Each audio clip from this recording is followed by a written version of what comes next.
하나님 말씀을 같이 보시겠습니다. 신약 성경 누가복음 5장 1절에서 11절까지 말씀이 되겠습니다. 누가복음 5장 1절에서 11절 말씀 제가 읽어드리겠습니다. 무리가 몰려와서 하나님의 말씀을 들을새 예수는 게네사렛 호숫가에 서서 호숫가에 배 두 척이 있는 것을 보시니 어부들은 배에서 나와서 그물을 씻는지라. 예수께서 한 배에 오르시니 그 배는 시몬의 배라. 육지에서 조금 떼기를 정하시고 앉으사 배에서 무리를 가르치시더니 말씀을 마치시고 시몬에게 이르시되 깊은 데로 가서 그물을 내려 고기를 잡으라.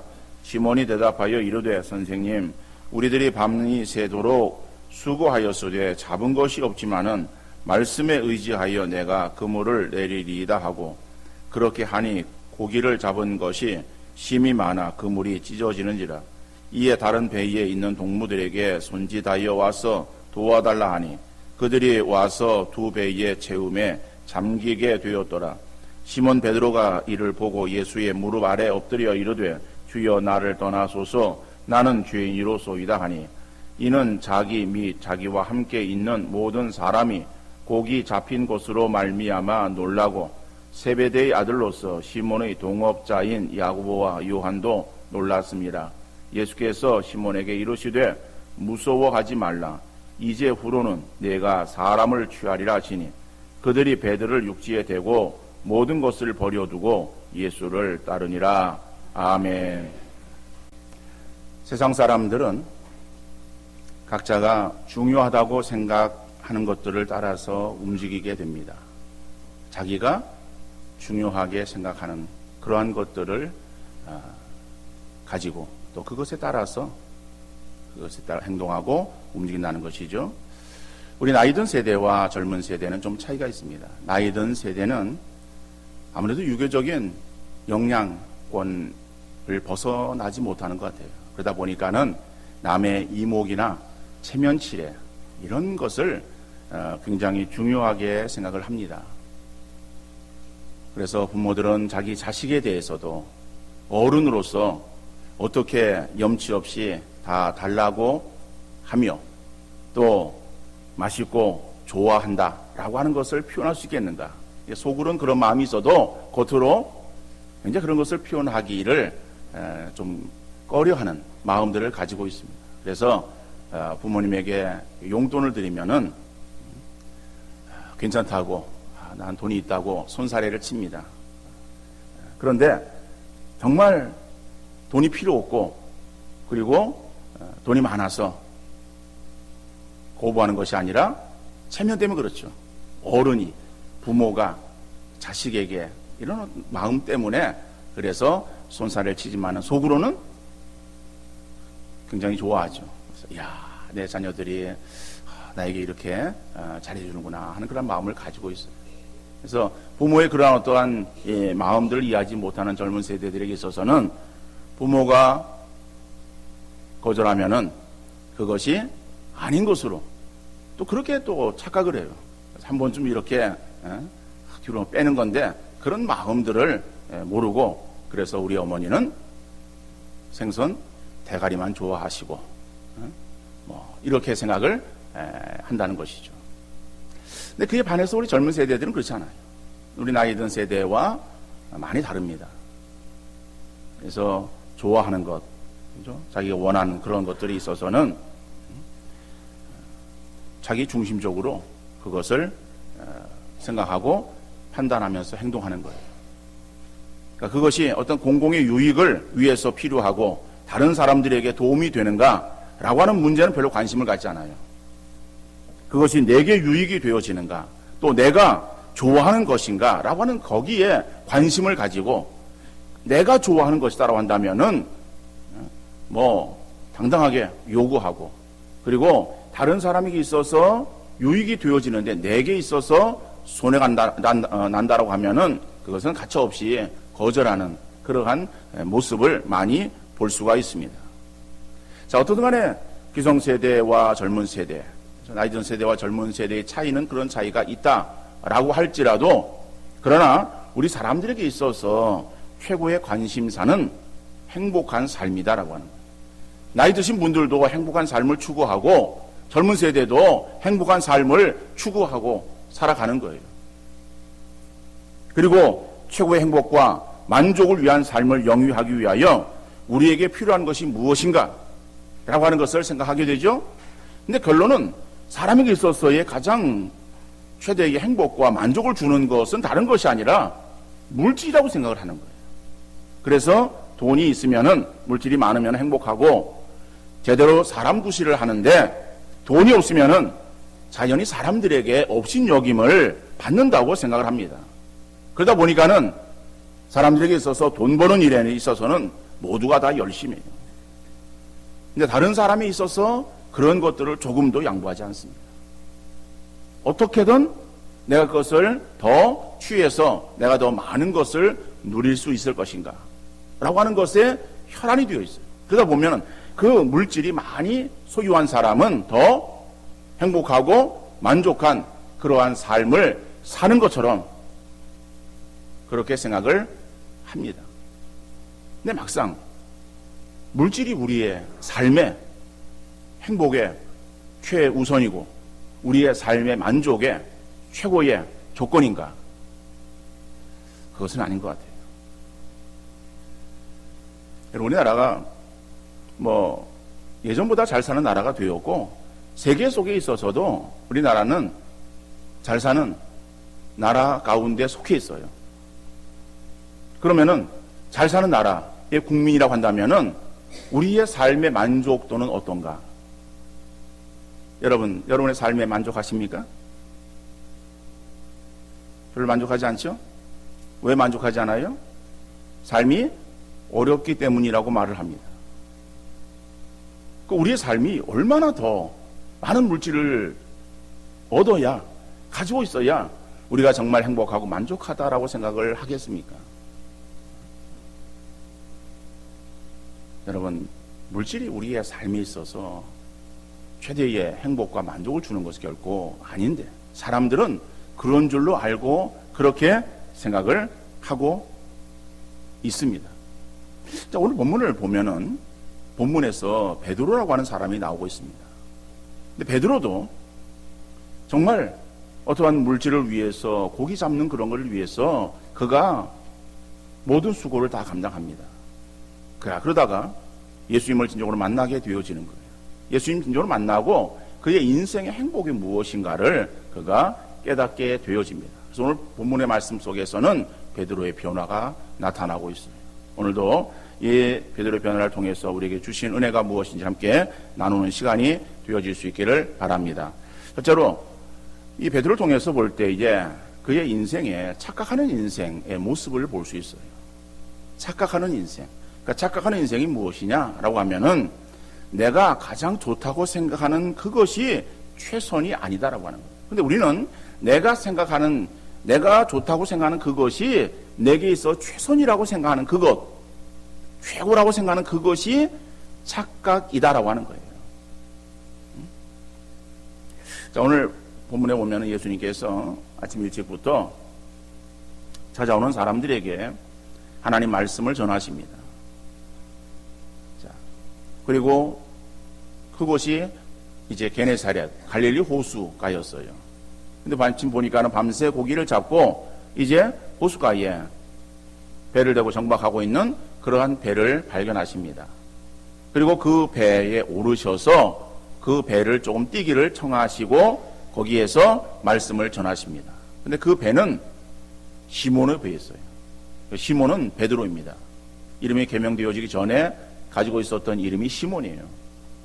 그 시몬의 배에 오르셔서 뛰기를 좀 청하시고 그 배를 강단 삼아서 그래서 거기 모여있는 사람들에게 하나님 말씀을 전하시는 거예요. 근데 이것은 예수님께서 아무 배나 올랐는데 그 배가 우연찮게 베드로의 배였다라고 하는 것을 말하는 것이 아니라 예수님은 그 배가 베드로의 배인 줄 아시고 그리고 의도적으로 그 배에 오르시고 그 배를 조금 뛰기를 청하시고 거기에서 말씀을 전하신 거예요. 그러니까는 이 시몬은 예수님의 발 앞에서 예수의 말씀을 아주 잘 들었습니다.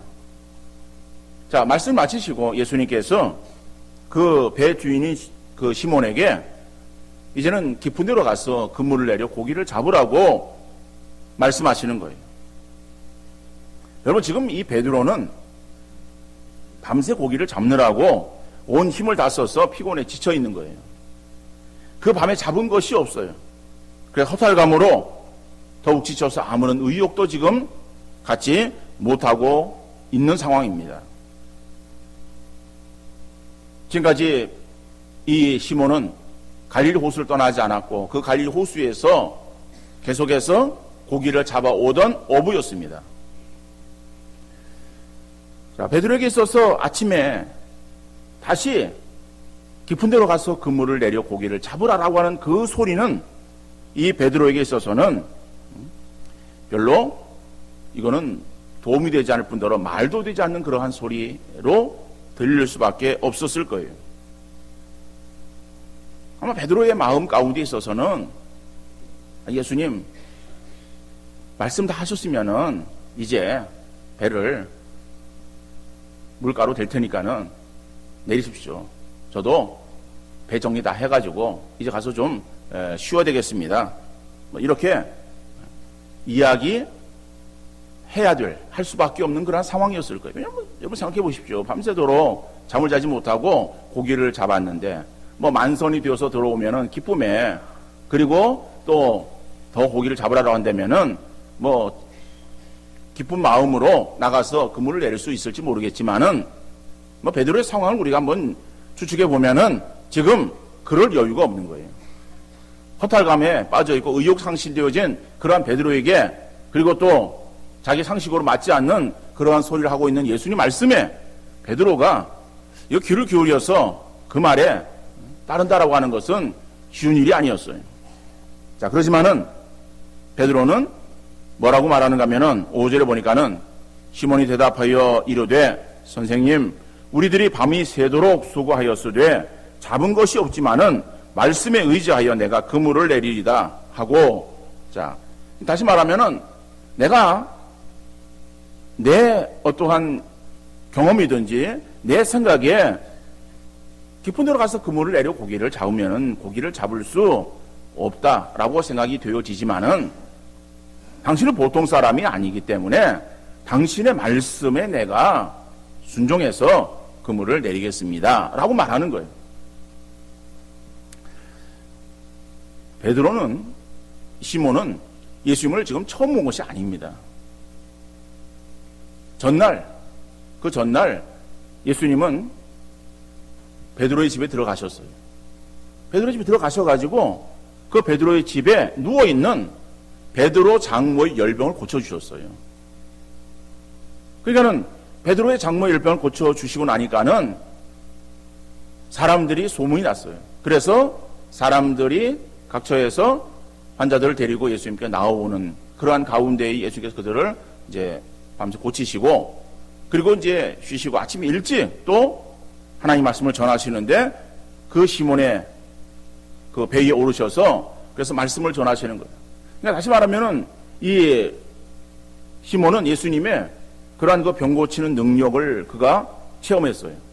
그리고 또 말씀을 전하시는데 그 말씀이 그 당시에 다른 어떤 서기관들의 또 말씀을 가르치는 그러한 어떠한 선생들의 말과 달랐다라고 하는 것을 베드로도 결국에는 알았어요. 오늘 본문에서는 그러한 내용이 나오지 않습니다만은 마태복음에 보면은 예수님의 그러한 그 말씀에 권세가 다른 말씀을 가르치는 자들과 같지 않았다. 권세 있는 그러한 자의 말이었다라고 성경이 말하고 있습니다. 그러니까는 바로 그러한 권세에 있는 그러한 그 말씀에 전파되어지는, 선포되어지는 그러한 그 것을 듣고, 그래서 거기에 그 힘에 압도되어서 결국 시몬은 예수님 말씀에 그대로 순종을 하죠. 순종하고 그리고 그물을 내립니다. 그럴 때 놀라운 일이 벌어지는 거예요. 6절 말씀 보니까는 그렇게 하니 고기를 잡은 것이 힘이 많아 그물이 찢어지는지라. 혼자서 주체할 수 없는 놀라운 일이 벌어집니다. 그럴 때 이게 함께 고기잡이 하던 다른 배에 있는 어부를 불러서 도와달라고 요청을 합니다. 계속되어지는 7절 말씀 보면은 이에 다른 배에 있는 동무들에게 손짓하여 와서 도와달라 하니 그들이 와서 두 배의 채움에 잠기게 되었더라 말씀하고 있습니다. 베드로는 고기 잡는 어부였었고 많은 고기를 잡기 위해서 잠자는 것을 무릅쓰고 호수에 나가서 밤새 고기를 잡아보았지만 잡은 것이 없었어요. 결국 헛수고를 하고 말았습니다. 여러분, 우리가 매일의 삶을 우리가 살아가면서 인생의 만족을 위해서 끊임없이 노력을 합니다. 제대로 수면이나 휴식을 취하지 않고 열심을 다해서 일을 합니다.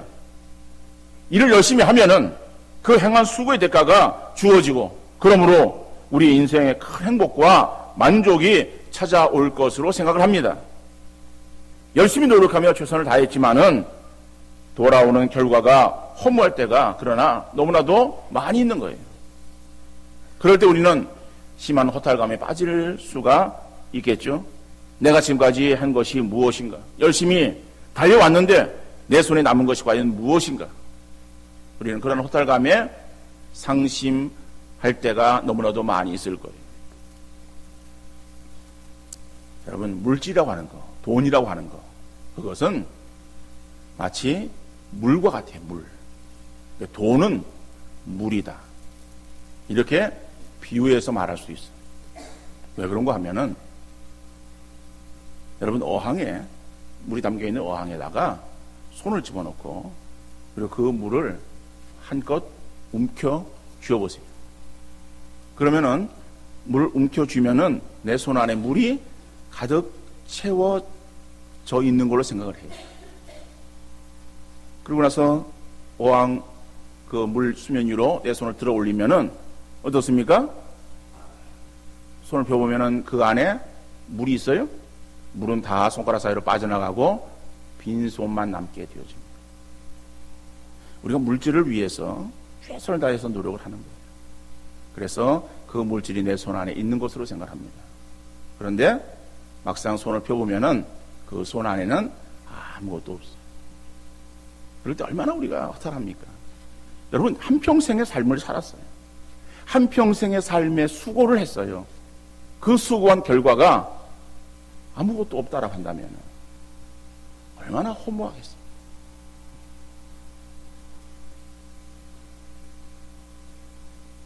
다시 말하면은 베드로가 밤새 고기를 잡아요. 그렇지만은 아침이 되어지고 보니까는 그 그물은 가득 채워진 그물이 아니라 비어있는 그물이었다라고 할 때 느끼는 허탈감, 이것이 우리 인생의 모습이다라고 합니다. 많은 사람들이 자기 인생에 어려움을 만나게 되어질 때 주님을 찾고 그 앞에 엎드립니다. 그리고 자기의 문제를 가지고 열심히 기도하며 하나님의 도우심을 구합니다. 그럴 때 문제가 해결되어지고 어려움이 지나고 평안이 찾아오고 물질의 부유함 가운데 거하게 되어지면은 하나님을 붙잡았던 손을 놓아버립니다. 이것은 하나님을 나의 아버지요, 내가 신뢰하는 섬기는 하나님으로 의존하기보다는 하나님을 나의 문제를 해결해 주는 해결사로 여기고 있다라고 하는 거예요. 그러면서 우리 인생의 진정한 힘은 하나님이라고 말은 하지만은 실제적으로 하나님임을 우리가 믿는 것이 아니라 우리 인생의 진정한 힘은, 우리 인생의 진정한 행복을 주는 것은, 우리의 삶의 최대의 만족을 주는 것은 물질이라고 생각을 해요. 그래서 그 물질을 구하기 위해서, 물질을 내가 소유하기 위해서 하나님 앞에 기도하는 거예요. 그럼 우리의 신앙의 목적이 무엇이냐? 그것은 돈 버는 거예요. 그 돈 버는 것의 수단이 뭐예요? 하나님이에요. 그 수단을 잘 사용하는 방법이 기도하는 것이고. 그러니까 여러분, 이러한 그 모습을 우리가 행하고 있다라고 하는 거예요. 그러면은 그 하나님께 기도해서 하나님께서 우리에게 복을 허락하시고 그래서 물질을 얻게 되었다 한다면은 그 주신 하나님, 물질 주신 하나님을 향해 더욱더 감사하고 그리고 하나님을 더욱더 경외하고 하나님의 관계를 더욱더 돈독히 행하는 그러한 믿음의 삶을 사는 것이 아니라 내 인생의 만족, 내 인생의 목적이 이루어졌다라고 생각하고서 그래서 그 돈이 이제는 나에게 있어서 사람 구실을 하게 만들고 나를 똥똥하게 살아갈 수 있도록 만들어주는 그러한 조건임을 생각하면서 이제 돈 가지고 휘두르는 거예요. 그럴 때 우리가 만족한 삶을 살고 행복한 삶을 살 거 생각하는 거예요. 근데 아까 말씀드렸듯이 우리 인생에 돈이 전부냐 이거예요. 돈이 많으면 우리 행복하냐라고 하는 거예요. 우리의 삶이 그전 몇십 년 전과 오늘의 우리의 삶을 비교해 보면은 비교할 수 없을 정도로 우리가 잘 살고 있어요. 우리가 이 안에서 살면 서로 비교하기 때문에 저 사람이 나보다 잘 산다라고 하는 마음으로 인해서 내가 못 산다고 생각하지만은요, 우리 여기 지금 강사님도 계시고 이거 이옥 부모사님도 여기 계시지만은 캄보디아 한번 갔다 오면은 어떻습니까? 우리가 잘 살고 있다라고 하는 것을 이거는 뭐 아무리 무지한 사람이라도 그건 알 수 있어요. 왜요? 여기 우리 어른들이 옛날에 예전에 우리 어렸을 때에 살던 그러한 삶보다 더 못한 삶을 살아가고 있어요. 우리는 음식이 남아서 그래서 무엇을 골라 먹어요? 맛있고 기름진 음식들을 선호하지 않아요, 이제는요. 거친 음식들을 먹으려고 그래요.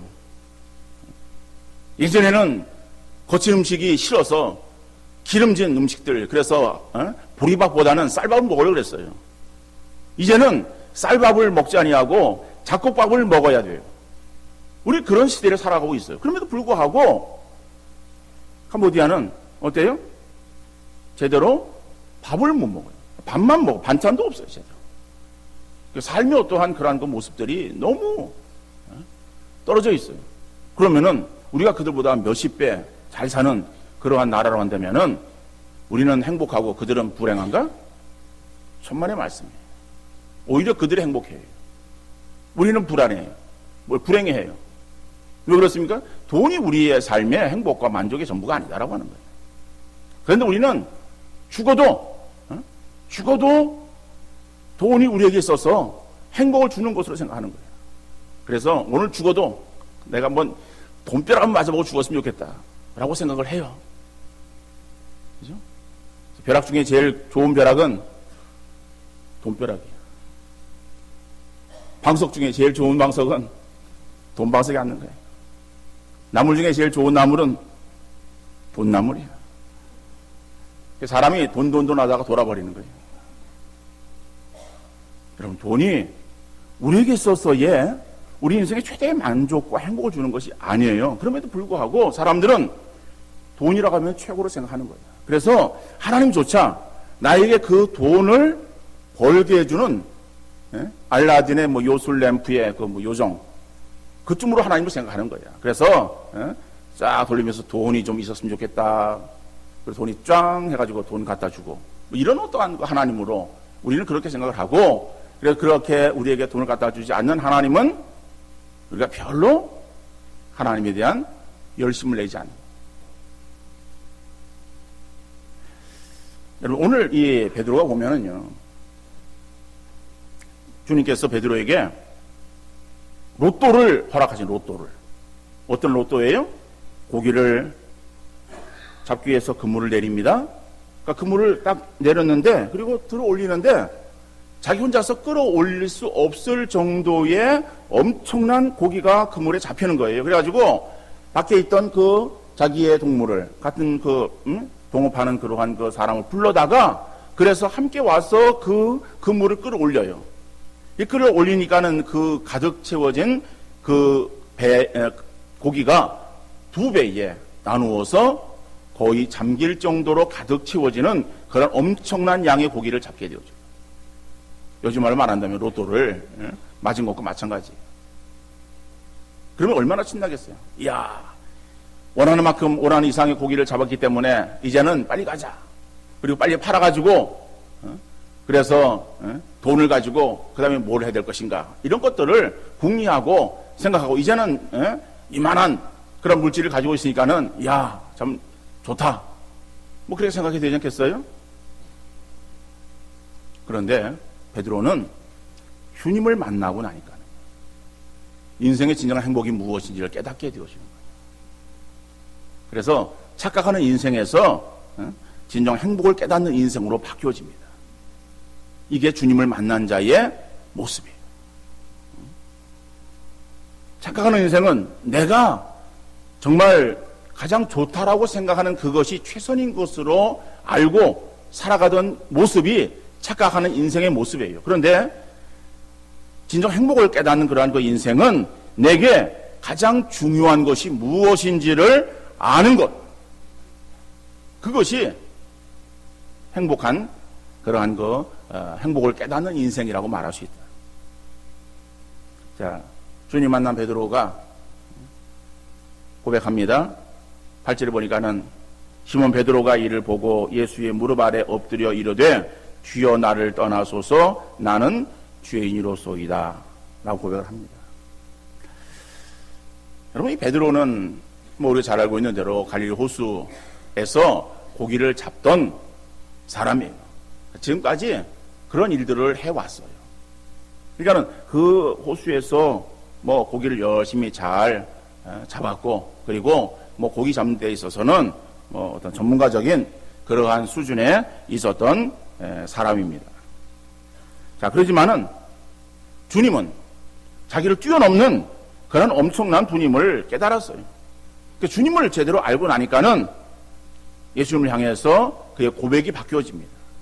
5절에서는 선생님, 내가 밤이 새도록 수고를 하였지만은 잡은 것이 없습니다. 그러지만은 말씀에 의지하여 당신이 그물을 내려서 고기를 잡으라, 깊은 데로 가서 고기를 잡으라 라고 말씀하시니까는 말씀에 의지하여 내가 그물을 내리겠습니다 라고 고백합니다. 그럴 때에 예수님을 향해서 선생님이여 라고 고백을 하는 거예요.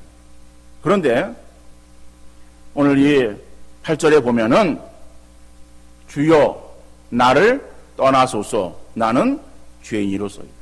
다시 말하면은 이 베드로가 고기를 잡기 전에요. 고기를 많이 잡기 전에 그럴 때에는 그 예수님에 대해 선생님이라고 호칭하던 것이 이제는 고기를 잡았어요. 그러니까 고기를 잡았다라고 하는 그것을만 그치는 것이 아니라, 아, 이분은 대단한 분이구나,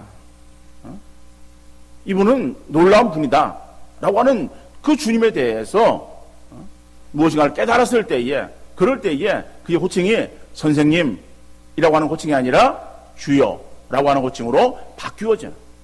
그러니까 선생님이라고 하는 건 일반적인 어떤 존칭의 의미예요. 그런데 주여라고 하는 것은, 이것은 최상의 그러한 고백입니다.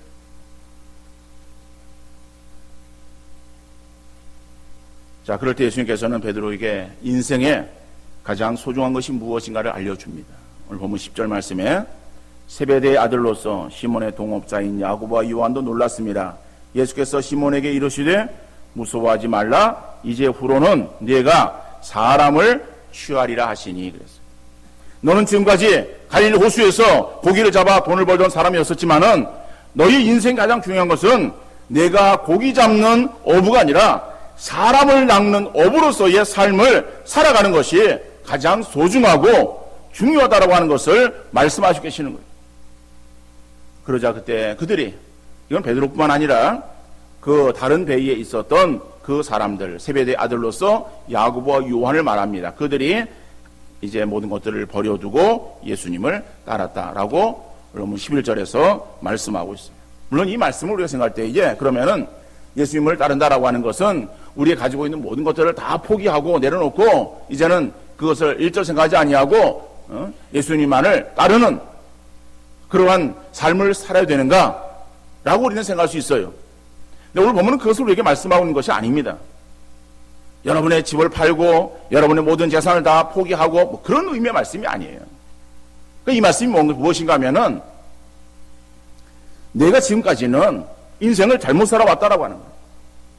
너의 인생의 참된 행복과 만족을 네가 생각하면서 추구하던 그 돈을 따랐던 그러한 그 삶, 그것이 너희의 인생의 최대의 만족이 아니다. 너는 이제 인생의 진정한 의미를 깨닫고 인생의 행복을 추구하는 그러한 삶을 내가 살아야 된다라고 하는 것을 말씀하고 있어요. 이거를 베드로가 깨달은 거예요. 주님 만나고 나니까는 진정으로 깨닫게 되었다. 그러니까 주님을 진정으로 만난 사람에 있어서는요, 인생의 변화가 일어나야 되는 거예요. 삶의 변화가 일어나야 되는 거예요. 예수를 믿는다라고 하는 것은 단순하게 교회에 나오는 것이 예수를 믿는 것이 아니에요. 예수를 믿는 것은 내 인생의 주인을 이제는 예수님으로 바꾼 것을 말하는 거예요. 지금까지 내 주관으로 삶을 살던 나의 인생의 모습이 이제는 예수 그리스도를 통해서 주님이 나의 인생의, 나의 삶의 주인 되십니다라고 그것을 고백하며 그것을 우리가 믿고 나가는 그러한 삶이 예수 믿는 사람이다라고 하는 거예요. 그것을 말씀하고 있는 거예요. 사람의 생각에는 물질이 우리의 모든 것들을 다 해결하고 다 채워줄 수 있는 그러한 것이냐 생각하며 살아왔지만은 정말 주님 만나고 나니까는 그것이 아니구나. 하나님께서 우리에게 있어서 주신 사명이구나. 그렇죠? 그래서 사명 따라가기를 힘쓰는 그러한 그 모습으로 바뀌어지는 것을 말하는 거예요. 다시 말해 우리 인생의 우선순위가 제대로 세워져야 돼요. 그러니까 우선순위라고 하는 말을 여러분들 많이 들었죠? 저도 이것을 설교 시간에 사용하고 있습니다. 그러니까 우선순위라고 하는 것은요, 1, 2, 3, 4, 5 이런 거예요. 순서를 정하는 거예요. 그럼 1, 2, 3, 4, 5 순서를 정하는 것이 무엇이냐면은 1이라고 할 때 첫 번째라고 하는 것은 첫 번째만 행하고 두 번째를 행하지 말라라고 하는 것이 아니에요. 성경은 하나님을 섬기는 것을 어떻게 말씀하고 있습니까? 너희는 먼저 그의 나라와 그의 의를 구하라 라고 말씀하는 거예요. 그 먼저라고 하는 거, 이걸 우선순위예요. 첫 번째로. 그럼 두 번째는 행하지 말아야 되느냐? 세 번째는 그만둬야 되느냐? 아니에요. 두 번째, 세 번째, 네 번째, 다섯 번째도 해야 돼요. 그러나 우리가 첫 번째로 해야 될 것이 무엇이냐? 우선적으로 먼저 해야 될 것이 무엇이냐라고 하는 것을 우리에게 말씀하고 있어요. 그것이 돈이 아니다라고 하는 거예요. 우리는 돈인 줄 알았어요. 근데 우리 인생의 최대의 행복과 만족을 주는 것은 돈이 아니다라고 하는 거예요. 여러분, 하나님께서 우리를 이 땅에 보내실 때에 그냥 보내신 것이 아닙니다. 우리에게 있어서 무엇인가를 이 땅에 보내셔서 이루기를 원하시는 하나님의 뜻이 있어요.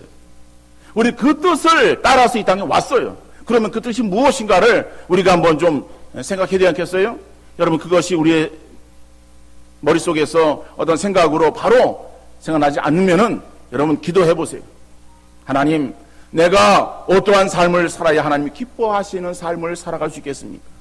하나님이 정말 원하시는 그러한 삶을 살아간다라고 하는 것은 내가 어떠한 모습으로 삶을 살아야 되겠습니까? 라고 하는 것을 한번 좀 물어보신 여러분들 되어질 수 있기를 바랍니다. 그것은 사람마다 다 다를 수 있어요. 다 똑같은 것은 아니에요. 그러니까 어떠한 획일적으로 다른 사람의 것을 모방할 필요는 없어요.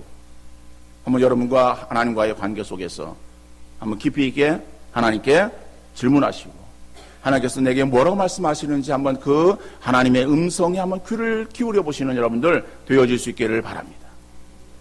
더 나아가서 하나님은 우리를 그리스도인으로 불러주셨어요. 그러니까 그리스도인으로 불러주셨다라고 하는 우리에게 주신 사명이 있어요. 그 사명이 무엇인가 하면 베드로에게 말씀하시는 대로 내가 고기를 잡는 어부가 아니라 이제부터는 사람을 취하는 그러한 어부가 되어야 되리라고 하시는 말씀처럼 우리가 이 땅 위의 삶을 살아가면서 우리가 때를 얻든지 못 얻든지 우리는 다른 사람에게 복음을 전해야 되는 것이 우리에게 주어지는 사명이다라고 하는 것을 여러분들 꼭 기억하셔서 여러분 이 사명 감당하기를 힘쓰는 여러분들 되어질 수 있기를 간절히 바랍니다. 여러분 우리가 몇 명을 전도하고 뭐 몇 명을 하나님께 인도하고 그 어떤 숫자가 우리에게 중요한 것은 아니에요. 그러나 중요한 것은 내 마음속에 정말 나는 그와 같은 사명이 내게 있다라고 하는 것을 자각하고 그러한 일들을 행할 때에 우리에게 있어서 때를 얻든지 못 얻든지 항상 그러한 그 마음들을 가지고 그것을 시행하려고 힘쓰는 그런 우리의 삶의 자세가 되어야 될 줄로 믿습니다. 그래서 우리는 복음을 전하는 거예요. 그들이 듣든지 안 듣든지 그거는 그 사람의 문제고 내가 해야 될 일은 만나는 그런 사람이 있어서 기부가 되는 대로 우리가 복음을 전하는 거예요. 그냥 무대 보러 가서 그냥 복음 전하라. 뭐 그런 의미 말씀 받아들일 수도 있겠지만은 뭐 그런 것보다는 여러 가지 방법들은 다를 수 있어요. 지혜롭게.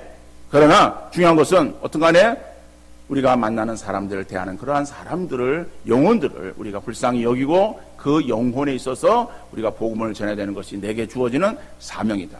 우리는 돈 따라 살아가는 인생이 아니라 사명 따라 살아가는 인생이다라고 하는 것을 여러분 꼭 기억하셔서 착각 속에 빠져서 방황하다가 험한 인생 살았다라고 후회하는 그런 우리의 모습이 아니라 주신 사명 따라서 살다가 잘했다라고 칭찬 듣는 그러한 우리 모든 성도님들 다 되어질 수 있기를 주님 이름으로 축원합니다.